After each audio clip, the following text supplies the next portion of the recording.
Professor Fabiano Machado, seu professor de português e redação. Hoje continuamos nosso estudo sobre interpretação textual, ok? O que nós vamos ver hoje? Tá? Nós vamos continuar aqui a nossa interpretação, vamos para a parte 2. O que vai ser trabalhado nessa parte 2 aqui nossa, ok? A parte 2, nós vamos trabalhar um pouquinho mais sobre os gêneros textuais, ok? O que é esses gêneros textuais? Vamos lá, vamos marcar aqui. Gêneros textuais. O que é o gênero? Antes de nós analisarmos os gêneros textuais, nós devemos considerar algumas informações aqui. O que seria o texto? Tá? O texto é uma estrutura composta de frases, linguagem verbal ou de imagens, linguagem não verbal, que produz sentido. Isso é o texto. O contexto é o ambiente social, político, cultural, histórico em que os indivíduos interagem por meio dos textos, ou seja, a situação comunicativa nossa, ok? Os tipos textuais ou tipologias textuais são modos de organizar os textos, como eles são organizados. E os gêneros textuais, tá? Que são a forma como a língua se organiza para se manifestar nas mais diversas situações, tá, de comunicação. São as categorias de textos, ok? Então, agora nós vamos entrar um pouquinho mais a fundo sobre cada situação dessa aqui, tá? Tipo, vamos lá. O tipo textual, o narrativo, tá? Nós temos o narrativo, nós temos o descritivo, nós temos o expositivo, o argumentativo e o injuntivo. O que cada um deles nos traz? Qual é o objetivo dele? A tipologia textual narrativa, eu vou ter ela em conto, em fábulas, em biografia, romance, lenda, crônica, notícia ou relato. E ela vai narrar os fatos, ok? Ela vai narrar fatos. O texto descritivo, ele vai trabalhar com anúncios, cardápios, memoriais, ele vai descrever, tá? Ele vai descrever paisagens, seres, cenas, tá? O texto expositivo, eu vou utilizar ele em palestras, seminários, relatórios, reportagens, resenhas, e ele vai expor informações. Já meu texto argumentativo, eu vou encontrar ele nos gêneros textuais carta aberta, artigo de opinião, texto dissertativo argumentativo, debate, editorial, e ele vai servir para o quê? Para defender um ponto de vista. O meu tipo textual injuntivo, eu vou encontrar nos gêneros textuais anúncio publicitário, receita, manual, regulamentos, e ele serve para orientar comportamentos, tá? Ele vai me orientar a algo. Então, aqui nós vimos bem claro as diferenças, ok? Entre o gênero, o tipo e qual o seu objetivo, ok? O gênero sempre prevalecendo, correto? E o tipo textual é o que nós vamos trabalhar daqui um pouco, vendo cada um deles e algumas características, ok? O que eu preciso também verificar dentro do meu texto? O que eu devo considerar ainda? A intertextualidade, a citação, a paráfrase e a paródia.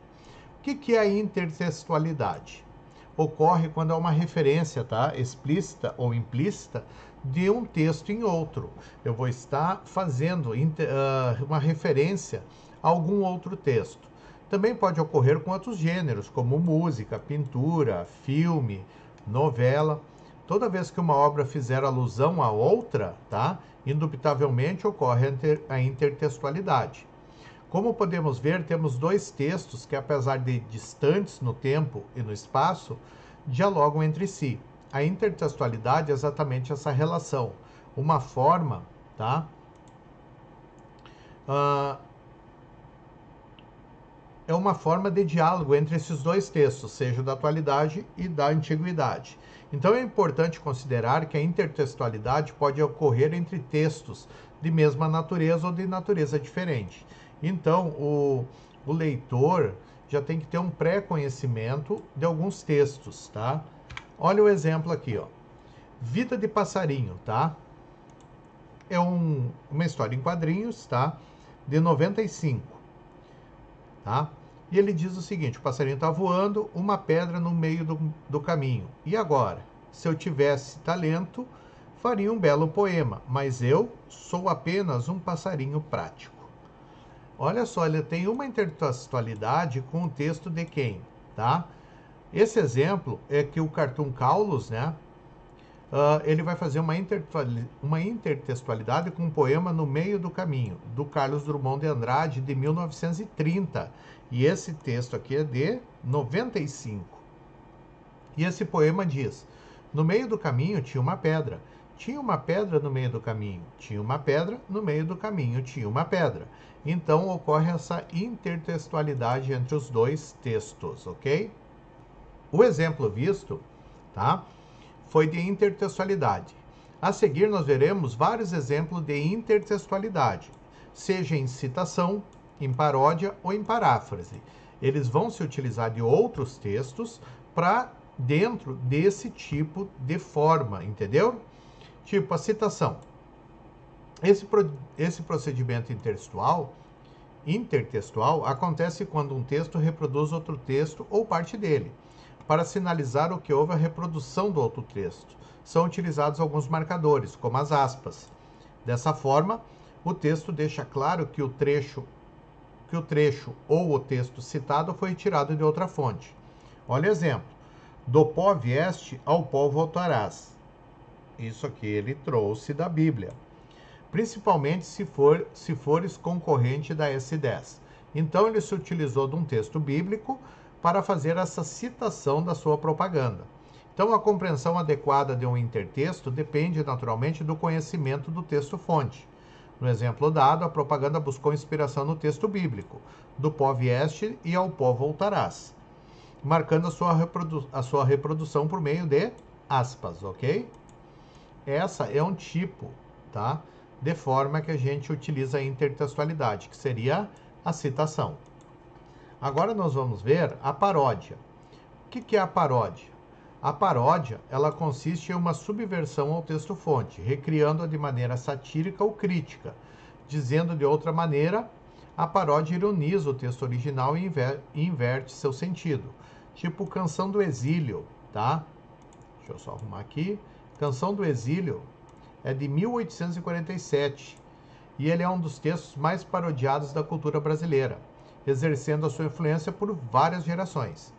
Minha terra tem palmeiras, onde canta o sabiá. As aves que aqui gorjeiam, não gorjeiam como lá. Agora leia a parte da paródia composta pelo humorista e apresentador Jô Soares. Minha dinda tem cascatas, onde canta o curió. Não permita Deus que eu tenha de voltar para Maceió. Minha dinda tem coqueiros, da ilha de Marajó. As aves que aqui gorjeiam não fazem cocoricó. Então ele está parodiando, tá, o texto de Gonçalves Dias, tá? Canção do Exílio. Então, isso aí a gente vai chamar de paródia, ok? Então, no poema de Gonçalves Dias, do final do século XIX, o eu lírico deseja cantar as saudades que sente de sua terra natal, o Brasil, enfatizando seus encantos e belezas naturais. Já o texto de Jô Soares, tá, que é um texto atual, né, que é do final do século XX, desconstrói o sentido do texto original, já que o eu lírico quer distância da terra natal, pois prefere as mordomias da casa da Dinda, como ficou conhecida a residência oficial do presidente da República na época de Fernando Collor de Mello. Então, através da paródia, Jô Soares faz uma crítica aos escândalos de corrupção do governo, que culminaram no processo de impeachment do presidente na época, tá? Então, aqui eu estou trabalhando com a paródia. O meu próximo seria a paráfrase. O que é a paráfrase? Paráfrase, ela significa reproduzir as ideias de um texto, só que utilizando outras palavras, dentro de uma nova montagem. É o recurso intertextual que se faz presente, por exemplo, em resumos, atas e relatórios, que fazem parte do nosso cotidiano. Olha o exemplo aqui da paráfrase tão parodiada da Canção do Exílio de Gonçalves Dias. Meus olhos brasileiros se fecham saudosos. Minha boca procura a canção do exílio. Como era a mesma canção do exílio? Eu tão esquecido de minha terra, ai terra, que palmeiras, onde canto o sabiá? Perceba que o poema Europa, França e Bahia, do Carlos Drummond de Andrade, estabelece um diálogo com o texto de Gonçalves Dias, mas não tem uma intenção satírica, é uma paráfrase, ok? Ele está fazendo uma paráfrase desse texto, diferente o caso do texto anterior. Agora nós vamos interagir um pouquinho, fazer a interação com os textos, tá? O que é a interação dos textos? São os gêneros textuais que são bastante utilizados nas provas do Enem, SPSEC, AFA e outros concursos que estão sendo realizados. E ele vai permitir ao leitor a interpretação de elementos, ora verbais, ora não verbais, ora interpostos, ok? Então nós vamos ver os tipos de textos. O meu primeiro tipo de texto é a carta. Quando se trata de carta pessoal, a presença de aspectos narrativos ou descritivos e uma linguagem pessoal é mais comum, ok? É uma linguagem mais fácil. É uma carta pessoal, estou endereçando a alguém, ok? A propaganda. A propaganda é um gênero textual dissertativo expositivo, do qual há o intuito de propagar informações sobre algo, buscando sempre atingir e influenciar o leitor, apresentando, na maioria das vezes, mensagens que despertam as emoções e a sensibilidade do mesmo. Olha só, quer continuar a respirar? Comece a preservar. Eu estou utilizando árvores representando pulmões, ok? Então, tem essa maneira de persuadir, né, o leitor sobre aquele problema. Bula de remédio. O que nos traz a bula de remédio? Ele é um gênero textual descritivo, ok? Dissertativo, expositivo, que tem por obrigação fornecer as informações necessárias para o correto uso do medicamento. Então, aqui é um caráter totalmente o quê? Correto, tá? Medicinal, porque senão vai estar passando algo errado. A receita. A receita é um gênero textual descritivo, que tem por objetivo informar a fórmula para preparar tal comida, descrevendo os ingredientes e o preparo. Além disso, com verbos no imperativo, dado o sentido de ordem para que o leitor siga corretamente as instruções. Então nós vamos ver lá, corte, deixe, tá? São exemplos aí desses verbos no imperativo, dizendo o que a pessoa deve cumprir dentro dessa receita para que dê certo, ok? A notícia. A notícia, tá? Nós podemos perfeitamente identificar características narrativas. O fato ocorrido que se deu em um determinado momento, em um determinado lugar, envolvendo determinadas personagens, características do lugar, bem como dos personagens envolvidos, são muitas vezes minuciosamente descritos. Então essas aí são as características do quê? Da nossa notícia. A reportagem. A reportagem ela já tem uma mudança, ele é um texto, um gênero textual jornalístico de caráter dissertativo expositivo. A reportagem tem por objetivo informar e levar os fatos ao leitor de uma maneira clara, com uma linguagem direta, ok?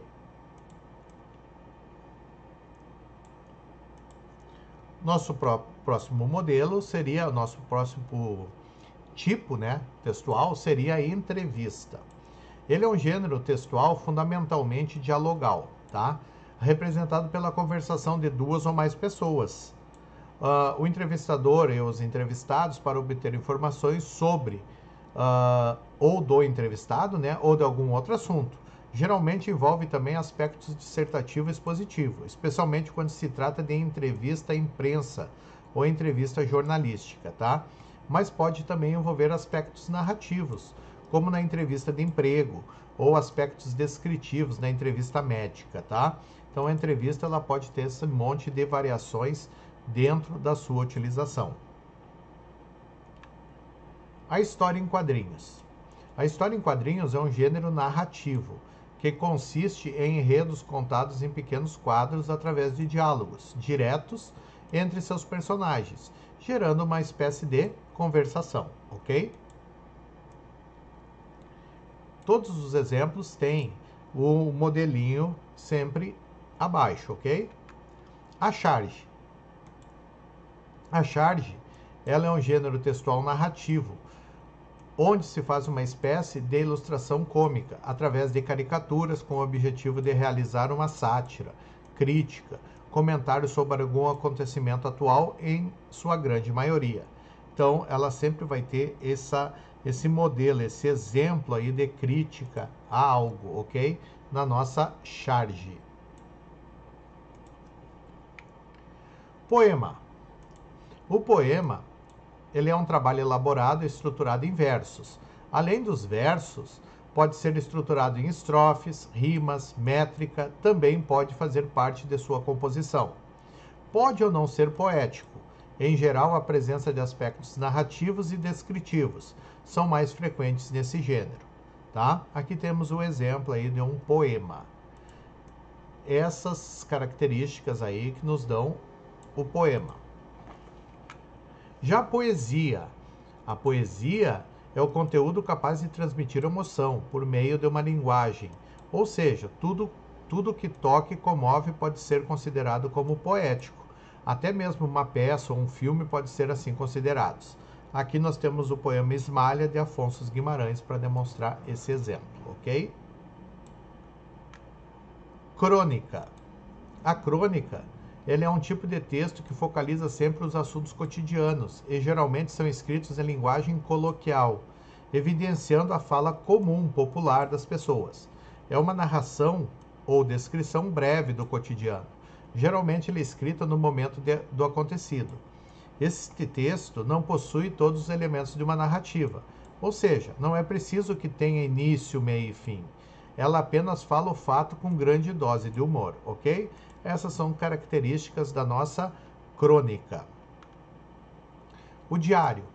O diário, ele é um exemplo, tá? Que pode se tornar um importante e valoroso documento histórico, haja vista que pode retratar uma determinada época ou mesmo registrar fatos do dia a dia de uma pessoa. Está aqui, ó, marcado com a data, tá? Ele escreveu o seu dia a dia. Então, o diário, ele traz isso, esses relatos pessoais do dia a dia. O artigo de opinião. Ele é um gênero textual pertencente ao âmbito jornalístico e tem por finalidade a exposição do ponto de vista acerca de um determinado assunto. Tal qual a dissertação, ele também se compõe de um título, um parágrafo introdutório, o desenvolvimento, arraigado na desenvoltura dos argumentos apresentados, e por fim segue a conclusão, com o fechamento das ideias. Tá? Ele tem essas características aí, o nosso artigo de opinião. E o conto de fadas? O conto de fadas é a tendência para a magia, o encantamento. As transformações ocorridas, tá, são produzidas por meio de seres encantados, dotados de poderes sobrenaturais, como as fadas, magos, anões. Então é muito mais essa interpretação, tá? E o conto de fadas sempre vai ter um caráter moralizante dentro da história, ok? E com isso, nós vimos aqui os nossos principais tipos textuais e algumas características já da interpretação, ok? Espero que tenham gostado, teremos mais aulas sobre interpretação. Um beijo do gordo e até a próxima!